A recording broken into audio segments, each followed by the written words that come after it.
ఏదీ లేదు. పిల్లలను ప్రోత్సహిస్తూ బడులకు పంపేలా తల్లులను ప్రోత్సహిస్తూ అమ్మఒడి కార్యక్రమం నుంచి మొదలెడితే ఇన్ని కార్యక్రమాలు నేను చెప్పా, అన్నీ కూడా ధ్వంసమైపోయాయి. చివరికి విద్యా దీవెన అనే కార్యక్రమం కూడా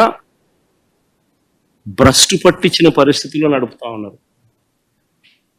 ప్రతి పిల్లాడికి పెద్ద చదువులు చదువుతా ఉన్న పిల్లాడు ఫీజు రీఎంబర్స్మెంట్ కింద పిల్లలు చదువుతా ఉన్న పిల్లలు ఫీజు రీఎంబర్స్మెంట్ కింద విద్యా దీవెన కింద ఇవ్వాల్సింది ఎంత? సంవత్సరానికి 2,800 కోట్లు ఇవ్వాలి విద్యా దీవెన కింద వాళ్ళ ఫీజుల కొరకు.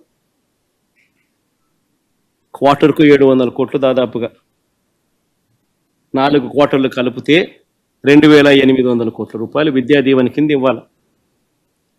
వసతి దీవెన కింద, బోర్డింగ్ అండ్ లాడ్జింగ్ ఖర్చుల కింద మేము ప్రతి ఏప్రిల్లోనూ 1,100 కోట్లు ఇచ్చేవాళ్ళం. అంటే ఈ పథకానికి, విద్యా దీవెన వసతి దీవెన పథకానికి 3,900 కోట్ల రూపాయలు ఖర్చు చేయాలి సంవత్సరానికి. అలాంటిది చంద్రబాబు నాయుడు గత సంవత్సరం ఎంత ఖర్చు చేసినాడు? 700 కోట్లు కూడా ఇవ్వాల. అంటే పిల్లలకు బాకీ పెట్టిందే గత ఏడాది 3,200 కోట్లు, 3,900 కోట్లు మైనస్ 700, అంటే 3,200 కోట్లు బాకీ పెట్టాడు పిల్లలకి ఇవ్వాల్సింది. అది కాక మళ్ళీ ఈ సంవత్సరం గోయింగ్ ఫార్వర్డ్ ఈ సంవత్సరం మరో 3,900 కోట్లు కావాలి విద్యా దీవెనకు, వసతి దీవెనకు.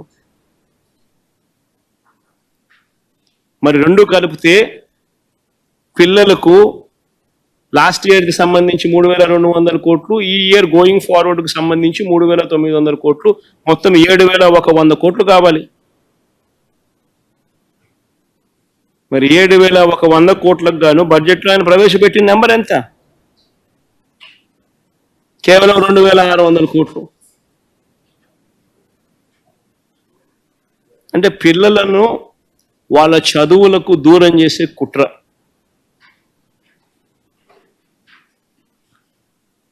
ఇప్పటికే ఆన్లైన్ వర్టికల్స్ ఎడెక్స్తో కుదుర్చుకున్న ఒప్పందం గాలికి ఎగిరిపోయింది.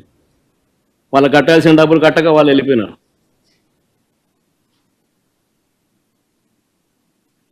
మరోవైపును చూస్తే విద్యా దీవెన ఇవ్వక ఇంజనీరింగ్ కాలేజీలు సైతం మూసేసే పరిస్థితిలోకి వచ్చేస్తున్నాయి. పిల్లలు చదువులు మానేసే పరిస్థితిలోకి వచ్చేసినారు ఫీజులు కట్టలేక. వసతి దీవెన అంటే ఎలాగో పూర్తిగా గాలికే వదిలేసినారు. పిల్లల తరఫున పోరాటం చేస్తూ మార్చి 12వ తారీఖున ప్రతి జిల్లా హెడ్ క్వార్టర్స్లో వైఎస్ఆర్సిపి కలెక్టర్లకు విజ్ఞాపన పత్రాలు ఇచ్చే కార్యక్రమం మార్చి 12వ తారీఖున జిల్లా హెడ్ క్వార్టర్స్లో వైఎస్ఆర్సిపి పిల్లల తరఫున విద్యా దీవెన, వసతి దీవెన కొరకు పిల్లల తరఫున, పిల్లల తల్లిదండ్రుల తరఫున వాళ్ళందరితో కలిసి ఈ కార్యక్రమం చేస్తుంది జిల్లా హెడ్ క్వార్టర్స్లో 12వ తారీఖున. ప్రభుత్వం మీద ఒత్తిడి తీసుకొచ్చేందుకు, కనీసం ఏం చేస్తున్నామని చెప్పన్నా కనీసం ప్రభుత్వం కదులుతుందని, కనీసం ముందుకు వచ్చి ఆ పిల్లలకు తోడుగా నిలబడుతుందని